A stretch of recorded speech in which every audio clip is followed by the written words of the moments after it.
ओम नमः शिवाय, जय महाकाल। आप सबको पता है कि प्रदोष का बहुत ही प्यारा सा दिन आ गया है और अगर आप बहुत दिनों से परेशान हैं, पशुपति व्रत भी कर लिया, उसके बाद भी इच्छा पूरी नहीं हो रही है, तो बस आपको चंदन लेना होगा, उसकी 7 बिंदी लगानी है। आपकी जो इच्छा होगी, जो भी विशेष होंगी बहुत पुरानी, वो सारी इच्छाएँ पूरी ज़रूर होंगी, जो कि पूज्य गुरु जी की कथा से सुन के बहुत अच्छे से बताऊँगा।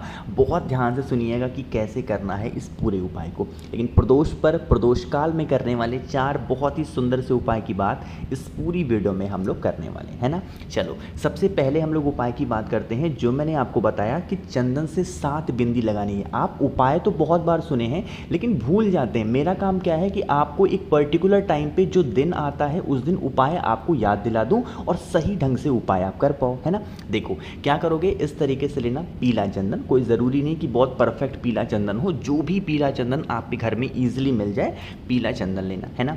पीला चंदन लेके पहुंच जाना महादेव के शिवलिंग के पास में, है ना। जैसा कि मैंने आपको बताया कि हमें लगानी होगी 7 बिंदियां। अब वो 7 बिंदियां हमें 7 जगहों पे लगानी है, समझिएगा। सबसे पहले क्या करोगे, महादेव के शिवलिंग के ऊपर एक बिंदी लगाओगे, श्री शिवाय नमस्तुभ्यम का ध्यान करते हुए, ठीक है। पहली बिंदी लग गई। अब जो दूसरी बिंदी आप लगाओगे भगवान गणेश के स्थान पे, जो कि शिवलिंग पे राइट साइड होता है, वहाँ पे लगाओगे आप दूसरी बिंदी, ठीक है। 2 बिंदी लग गई। तीसरी बिंदी लगाओगे शिवलिंग का जो लेफ्ट साइड होता है वो होता है भगवान कार्तिकेय का स्थान, तो आपको लेफ्ट साइड में एक बिंदी लगानी है। 3 बिंदियाँ हो गई हैं। जो चौथी बिंदी आप लगाओगे वो लगाओगे माता के हस्त कमल पर, माँ जगत जननी माँ पार्वती के स्थान पे, जिसको हम लोग कटी भाग बोलते हैं। इस कटी भाग पे आपको लगानी होगी चौथी बिंदी, है ना। जो 5वीं बिंदी आपको लगानी होगी, जो महादेव की सबसे प्रिय पुत्री हैं, सबसे छोटी पुत्री हैं, जिनका नाम है माता अशोक सुंदरी, वहाँ पे आप लगाओगे 5वीं बिंदी, ठीक है। 5 बिंदी हो गई। जो 6वीं बिंदी आपको लगानी होगी वो लगानी होगी, जैसे हम जल चढ़ाते हैं तो जल जहाँ से गिरने वाला होता है बिल्कुल जलाधारी के एंड पॉइंट पर हमें लगानी होगी 6वीं बिंदी, है ना। अभी एक बिंदी बची हुई है। उस एक बिंदी को जब आप महादेव के शिवलिंग से बाहर निकलेंगे तो नंदी बाबा के दर्शन होंगे और नंदी बाबा के दोनों सींगों के बीच में आपको लगानी होगी जो 7वीं बिंदी होगी, वो यहाँ पे लगानी होगी, ठीक है। बात आई समझ में। जो भी व्यक्ति प्रदोष के दिन, प्रदोष काल में 7 बिंदी अपनी कामना कह के, अपने जीवन के कष्ट कह के लगा देता है, महादेव उसकी कामना तो पूरी करते ही करते हैं, साथ ही साथ उसके जीवन के सारे कष्ट को भी खत्म कर देते हैं, ठीक है। करिएगा, बहुत प्यारा सा, बहुत ही परफेक्ट सा ये उपाय था, है ना। चलो, तो पहले उपाय की तो बात हो गई। आगे बढ़ते हैं इस वीडियो में हम लोग अपने दूसरे उपाय की तरफ, है ना। दूसरा उपाय भी बहुत सुंदर है, बहुत प्यारा है। क्यों प्यारा है? क्योंकि आज के टाइम पे क्या है ना कि लोगों की इच्छाएं ख़त्म होती ही नहीं है। मतलब कि जैसे कुछ होता है ना कि आपके पास अगर कोई चीज़ें कम हैं तो होती है कि हमारे पास ये चीज़ें ज़्यादा हो जाए, चाहे रुपए पैसे धन दौलत कुछ भी हो ना, तो कोई इंसान कभी भी संतुष्ट है ही नहीं। तो आपको क्या करना है, लेना होगा इस तरीके से लौंग। कहोगे भैया लौंग कितनी लेंगे, तो हमें लेनी होगी 7 लौंग, है ना। 7 लौंग लेना और उसके बाद हमें लेना होगा थोड़ा सा काला तिल। काला तिल बहुत ज़्यादा नहीं, मात्र 1 चुटकी काला तिल लेना। 7 लौंग लेना, 1 चुटकी काला तिल लेना और 1 चुटकी ही आपको लेनी होगी इस तरीके से काली मिर्च। काली मिर्च को पीसना नहीं है, खड़ी खड़ी काली मिर्च को आपको थोड़ा सा 1 चुटकी लेना। इन तीनों चीज़ों को अपने राइट हैंड में, अपने दाहिने हाथ में पकड़ना और लेके पहुँच जाना कहाँ पे, महादेव के शिवलिंग के पास, है ना।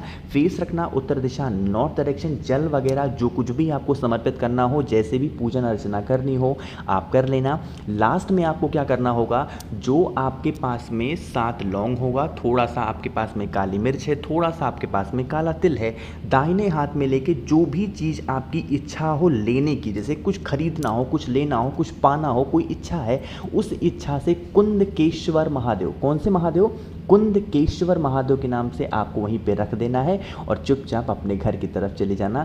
जिस भी इच्छा से, जिस भी कामना से इस उपाय को करोगे ना, वो जो विशेष होंगी, जो इच्छा होगी, पूरी ज़रूर होगी, है ना।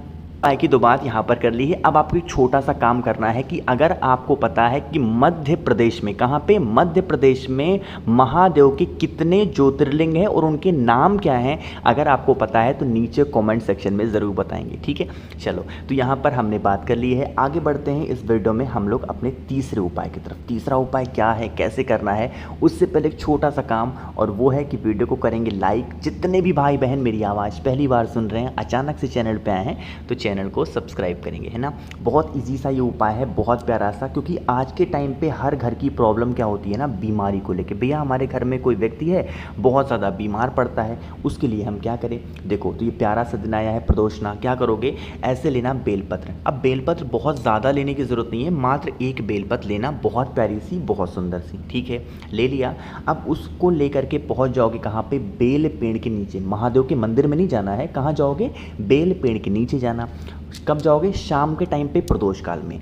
पहुंचते ही सबसे पहले 2 बत्ती का दिया लगाओगे। कौन सा, बेल पेड़ के नीचे 2 बत्ती का दिया लगाओगे। जैसे मान लेते हैं ये दीपक है, कलर चेंज कर लूँ आपको आसानी होगी, ये दीपक है। अब इस दीपक में आपको ऐसे करके 2 बत्ती लगानी होगी, ठीक है। चाहे तो 2 बत्ती आप एक साथ लगा लो या फिर ऐसे क्रॉस करके लगा लो, और उनमें से कोई भी एक बत्ती जला देना। बस उसकी डायरेक्शन साउथ ना हो, दक्षिण दिशा ना हो, बाकी कोई भी एक बत्ती उसमें से जला देना। जलाने के बाद आपके पास में एक बेलपत्र है, अरे है कि नहीं है, तो उसी दीपक के बगल में भगवान शंकर और माता पार्वती, किसका, भोलेनाथ और माता पार्वती का स्मरण करते हुए वह बेलपत्र वहीं पे नीचे रख देना दीपक के पास में। हाथ जोड़ना, विनती करना कि हमारे घर का ये सदस्य है, बहुत ज़्यादा बीमार रहता है, बहुत ज़्यादा परेशान रहता है, आप इसकी बीमारी को दूर कर दें। अपने अकॉर्डिंग जैसे भी प्रार्थना करनी हो प्रार्थना करना। प्रार्थना करने के बाद उसका नाम और गोत्र, जो बीमार होगा उसका नाम और गोत्र बोल करके ये जो आपने यहाँ पर बेलपत्र रखी है इसको उठाना और उस बीमार व्यक्ति को ले जा करके उस बेलपत्र को खिला देना माता सती और भोले शंकर के नाम की। उसकी जो बीमारियाँ होंगी ना वो धीरे धीरे करके ख़त्म होना स्टार्ट हो जाएंगी, ठीक है। करके देखिएगा, बहुत परफेक्ट सा, बहुत ही प्यारा सा ये उपाय था। बात आई समझ में। तो तीसरा उपाय की हमने बात कर ली है जो कि बीमारी के लिए थी। आगे बढ़ते हैं इस वीडियो में हम लोग अपने चौथे उपाय की तरफ, और ये चौथा उपाय जब भी प्रदोष आता है मैं आपको याद दिलाता हूँ। लेकिन उससे पहले एक छोटी सी बात आपको और बता दूं कि मेरे जितने भी भाई बहन वीडियो को देख रहे हैं, अगर आपको मुझसे फ़ोन पे बातें करनी है, मैसेज पे बातें करनी है, तो आप मुझे इंस्टाग्राम या फिर फेसबुक पे सेम आईडी से फॉलो कर सकते हैं, द नेचुरल प्लैनेट 108, है ना। चलो समझते हैं। अब ये उपाय तो बिल्कुल है मनोकामना पूर्ति के लिए, जैसे ही बताऊंगा आपको याद आना स्टार्ट हो जाएगा। स्क्रीन पर आपको दिख रहा होगा हरा मूंग, तो हमें बहुत ज़्यादा नहीं, एक चुटकी हरे मूंग की ज़रूरत है जो कि टूटा हुआ ना हो, क्योंकि खंडित चीज़ें महादेव को समर्पित नहीं की जाती, ठीक है। एक चुटकी ले लिया। साथ ही साथ हमें लेना होगा समी पत्र। कितनी समी पत्र, या तो 1 ले लो या फिर 3 ले लो या फिर 5 ले लो, जो भी आसानी से मिल जाए। जितने भी भाई बहन वीडियो देख रहे हैं, अगर समी पत्र नहीं मिलता बिल्कुल परेशान मत हो। समी पत्र की जगह पे चाहो तो 1 चावल के दाने, 3 चावल के दाने या फिर 5 चावल के दाने ले सकते हैं, है ना। ले लिया, आगे बढ़ें। फिर हमें लेना होगा बेलपत्र। बेलपत्र के साथ भी यही कंडीशन है, चाहे तो 1 बेलपत्र, 3 बेलपत्र या फिर 5 बेलपत्र, जो भी आपको ईजिली मिल जाए ले लेना, है ना। ले लिया। साथ ही साथ आपको लेना होगा बस एक छोटा सा टुकड़ा गुड़ का, बहुत बड़ा नहीं, छोटा सा टुकड़ा गुड़ का लेना, और एक तांबे का लोटा लेना, जल भर लेना। अपने घर से जितनी चीज़ें मैंने आपको बताई हैं सारी चीज़ें इस कलश के अंदर घर पे ही डाल देना, और इस कलश को लेके पहुंच जाओगे महादेव के शिवलिंग के पास में। प्रदोष के दिन, प्रदोष काल में शाम को ही जाना है, सुबह इस उपाय को नहीं करना। जो भी इच्छा है, जो भी कामना है, महादेव के शिवलिंग के पास आके खड़े होना और पूरा का पूरा जल महादेव के शिवलिंग के ऊपर श्री शिवाय नमस्तुभ्यम का ध्यान करते हुए अपनी मनोकामना कहते हुए समर्पित कर देना। जो भी व्यक्ति 3 प्रदोष इस उपाय को कर लेता है, उसकी जो विशेष होती हैं, जो कामना होती है, महादेव पूरी ज़रूर करते हैं। जल चढ़ाने के बाद अपनी झोली फैलाएं, अपने हाथ फैलाएं, महादेव से जो कुछ भी मांगना है आप मांग लेना, सारी इच्छाएँ पूरी होंगी, ठीक है। तो कोशिश की इस पूरी वीडियो में मैंने आप सभी को 4 उपाय बताए हैं, आपको ज़रूर करना चाहिए। कोई चीज़ समझ में नहीं आया बिल्कुल परेशान ना हो, नीचे कमेंट सेक्शन में बताइएगा। और जो मैंने आपसे कहा है कि मध्य प्रदेश में कितने महादेव के ज्योतिर्लिंग हैं और उनके नाम क्या हैं, उसकी बात नीचे कमेंट में ज़रूर लिखना।